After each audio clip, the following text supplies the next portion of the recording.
Hello dear friends, welcome to our channel Exam Zone Academy. आज की class में हम लोग पढ़ेंगे एंशियंट हिस्ट्री। एंशियंट हिस्ट्री जो हमारी क्लासें चल रही थी उसी में आज हम पढ़ेंगे 650 ईस्वी से। इससे पहले हम लोगों ने राजपूत काल और उत्तर भारत के अन्य शासकों के बारे में पढ़ चुके हैं। आज की क्लास में पढ़ेंगे पूर्व मध्यकाल 650 से लेकर के 1200 ईस्वी तक दक्षिण भारत के चोल साम्राज्य व अन्य जो शासक हुए उनके बारे में। ठीक है, तो आज की क्लास में आज की क्लास का जो पहला प्रश्न है, एहोल प्रशस्ति का रचयिता रविकीर्त जो था वो किस चालुक्य शासक का दरबारी कवि था। तो किस शासक का दरबारी कवि था? तो ये पुलकेशन वन प्रथम का था, पुलकेशन द्वितीय का था, कि विक्रमादित्य प्रथम का था, कि विक्रमादित्य द्वितीय का था। तो ये जो शासक था ये पुलकेशन द्वितीय का था। किसके? पुलकेशन द्वितीय के चालुक्य शासक के जो दरबारी जो था। एहोल प्रशस्ति के रचयिता रविकीर्त जो थे ये चालुक्य शासक पुलकेशन द्वितीय के दरबारी कवि थे। ठीक है, तो ऑप्शन नंबर बी क्या हो जाएगा? राइट आंसर हो जाएगा। उसके बाद में अगला प्रश्न पूछा गया है।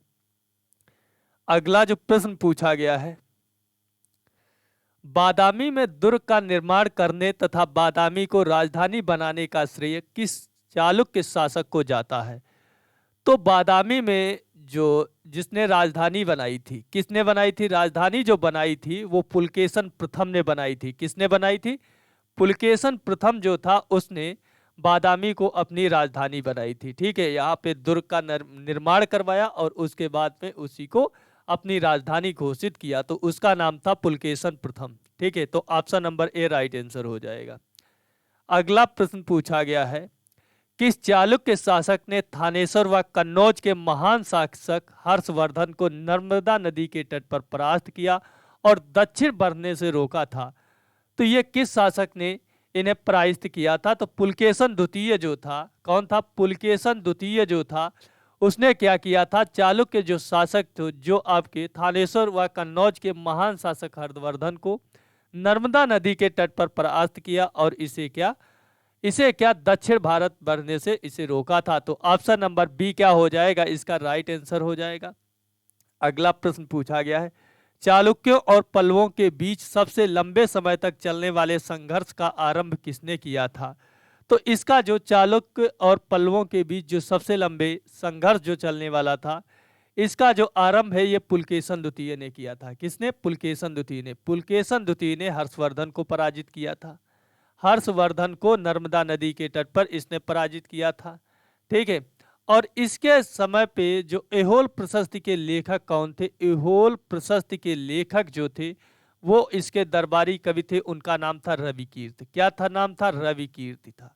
ठीक है, तो ऑप्शन नंबर ए क्या हो जाएगा? राइट आंसर हो जाएगा। अगला प्रश्न जो पूछा गया है, चालुक्य पल्लव संघर्ष के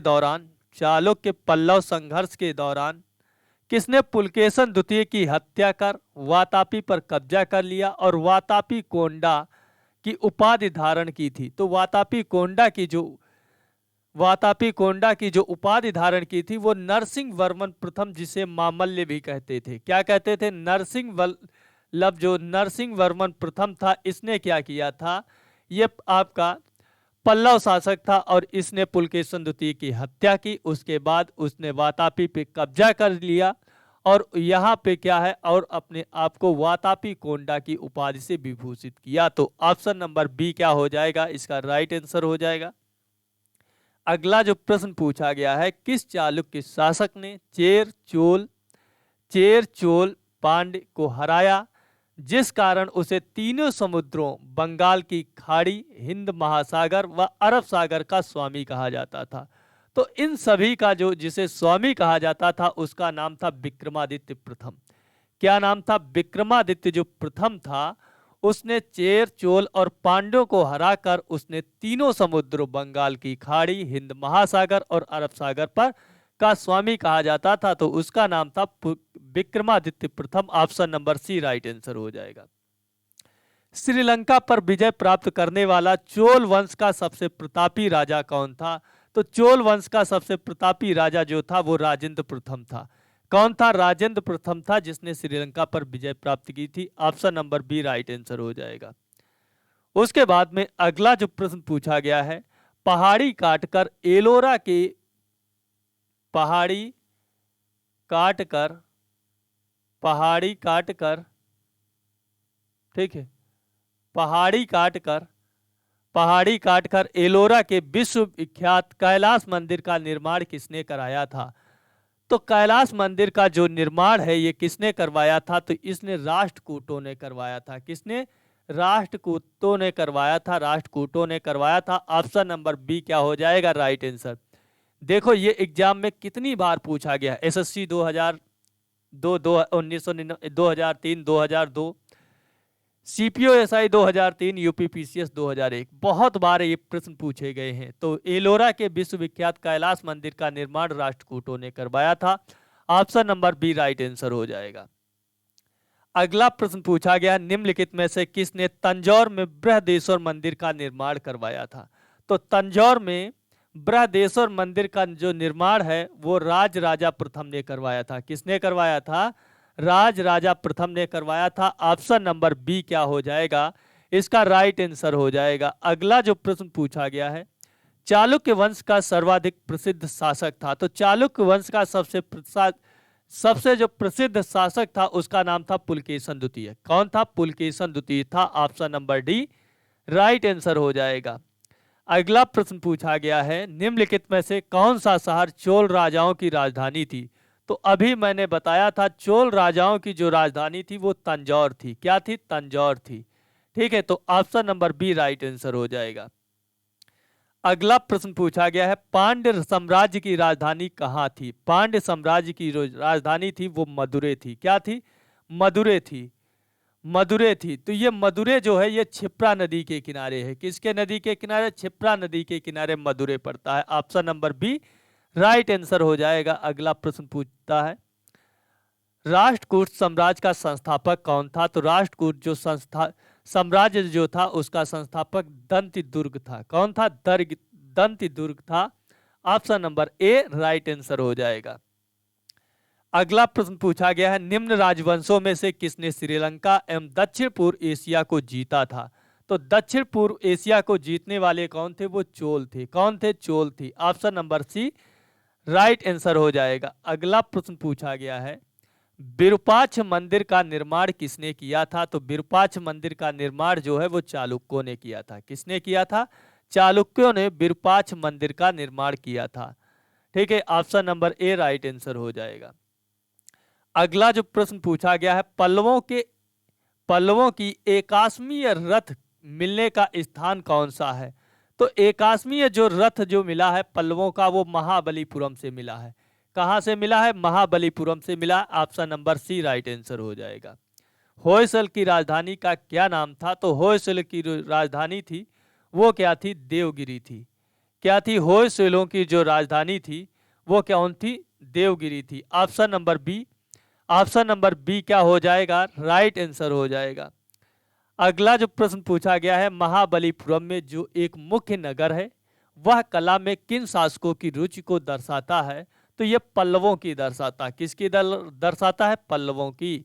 ऑप्शन नंबर ए क्या हो जाएगा इसका राइट आंसर हो जाएगा। यादव सम्राटों की राजधानी कहाँ थी? तो यादव सम्राट थे उनकी जो राजधानी थी वो आपकी देवगिरी थी। क्या थी? देवगिरी थी जो यादव सम्राटों की राजधानी थी। ऑप्शन नंबर डी क्या हो जाएगा? राइट आंसर हो जाएगा। चोल राजाओं ने किस धर्म को संरक्षण प्रदान किया था? तो चोल राजा जो थे वो शैव धर्म को संरक्षण प्रदान किए थे। किसको? शैव धर्म को संरक्षण प्रदान किए थे। Option number C right answer हो जाएगा। प्रथम भारतीय शासक कौन था जिसने अरब सागर में भारतीय नौसेना की सर्वोच्चता स्थापित की थी? तो भारतीय नौसेना की जो सर्वोच्चता स्थापित की थी जिसका नाम था राज राजा प्रथम। कौन था? राज राजा प्रथम था। तो option number A right answer हो जाएगा। उसके बाद में जबकि राजेंद्र प्रथम ने श्रीलंका पर विजय प्राप्त की थी। रवि कीर्त द्वारा निर्मित जितेंद्र मंदिर, मेगुती मंदिर, एहोल का संबंध है। एहोल का जो संबंध है इन सभी का वो जैन धर्म से है। किससे है? जैन धर्म से है। Option number C right answer हो जाएगा। एहोल का लाड़ खा मंदिर, ऐहोल का लाड़ खां मंदिर, लाड़ खां मंदिर किस देवता को समर्पित है? तो ये सूर्य देवता है। किसको? सूर्य देवता को समर्पित है। पापनाथ मंदिर का पट्टड पट्टडकल का निर्माण किस वंश के शासक ने किया था? तो पापनाथ जो मंदिर है इसको वातापी के चालुक्यों ने निर्माण करवाया था। Option number A right answer हो जाएगा। मत्त विलास प्रहसन नाटक का रचयिता कौन था? तो मत्त विलास जो नाटक है इसके रचयिता महेंद्र वर्मन प्रथम था। कौन था? महेंद्र वर्मन प्रथम था।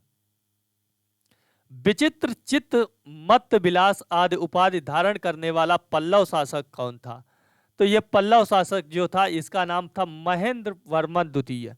कौन था? महेंद्र वर्मन द्वितीय था। Option number B right answer हो जाएगा। मंदिर स्थापत्य कला की द्रविड़ शैली का आरंभ किस राजवंश के समय में हुआ था? तो किस राजवंश के समय पे हुआ था? ये पल्लवों के समय पे हुआ था। किसके? पल्लवों के समय पे हुआ था। तो option number A right answer हो जाएगा। उसके बाद में मंदिर और उनके प्रतिपादकों का मिलान करना है। क्या करना? मिलान करना है। तो महेंद्र वर्मन ने जिस शैली का निर्माण किया वो महेंद्र वर्मन शैली थी, जबकि नरसिंह वर्मन जो था प्रथम उसने मम्मल शैली का निर्माण किया, जबकि नरसिंह वर्मन द्वितीय जो था उसने राजसिंह शैली का, जबकि नंदी वर्मन जो था वो अपराजित शैली का। मम्मलपुरम किसका शरणार्थी है? तो मम्मलपुरम जो है ये किसका शरणार्थी है? महाबलीपुरम का। किसका? महाबलीपुरम का। तो option number A right answer हो जाएगा। उसके बाद में अगला जो प्रश्न पूछा गया है, निम्नलिखित में से किस शासक के पास एक शक्तिशाली नौसेना थी? तो चोलों के पास क्या थी? एक शक्तिशाली नौसेना थी। तो option number A right answer हो जाएगा। भगवान नटराज का प्रसिद्ध मंदिर जिसमें भारतनाट्यम शिल्प कला है स्थित है वो कहाँ पर है? तो आप जानते हैं ये चिदम्बरम में है। कहाँ है? चिदम्बरम में है। तो ऑप्शन नंबर सी क्या हो जाएगा? राइट आंसर हो जाएगा। उसके बाद में अगला जो प्रश्न पूछा गया है, राष्ट्रकूटों को किसके द्वारा उखाड़ फेंका गया था? तो राष्ट्रकूटों को तैलब द्वितीय जो था उसके द्वारा उखाड़ फेंका गया था। तो option number D right answer हो जाएगा। प्रशासन के क्षेत्र में चोल राजवंश का मुख्य योगदान क्या था? तो चोल राजवंश था उसका मुख्य योगदान जो था सुसंगठित स्थानीय सुशासन में। किसमें? सुसंगठित स्थानीय सुशासन में। Option number D right answer हो जाएगा। एलोरा का 34 गुफाओं का मंदिर एवं किस सन के बीच में बनाया गया था? तो ये 700 से लेकर के 800 ईस्वी के बीच में बना था। Option number C right answer हो जाएगा। 3 मुख वाली ब्रह्मा विष्णु व महेश की मूर्ति जो त्रिमूर्ति के नाम से जानी जाती है किस गुफा में ये स्थित है? ये एलिफेंटा की गुफाओं में स्थित है। कहाँ पर? एलिफेंटा की। ऑप्शन नंबर सी क्या हो जाएगा? राइट आंसर हो जाएगा। ह्वेन के कांची प्रवास के समय पल्लव शासक कौन था? तो पल्लव जो शासक था उसका नाम था नरसिंह वर्मन प्रथम, जिसे मामल्य कहते हैं। Option number C right answer हो जाएगा। ह्वेन जो है वो हर्षवर्धन के शासनकाल में आया था। इसकी रचना का नाम सीयू की था। अलवारों वैष्णव, जिसे अलवार जो थे वो वैष्णव संतों एवं नए नारों जो थे वो शैव संप्रदाय के संत थे, द्वारा दक्षिण भारत में भक्ति आंदोलन किस राजवंश के समय में प्रारंभ हुआ था? तो ये जिस राजवंश के समय में ये प्रारंभ हुआ था वो पल्लव के समय पे। किसके? पल्लवों के समय पे हुआ था। तो option number A right answer हो जाएगा। और इसी के साथ में ये क्लास आपकी फिनिश होती है और आप लोगों को नेक्स्ट क्लास में मिलेंगे। अगर ये क्लास आपको पसंद आती है तो चैनल को सब्सक्राइब करना, वीडियो को लाइक करना। मिलता हूँ नेक्स्ट क्लास में। जय हिंद।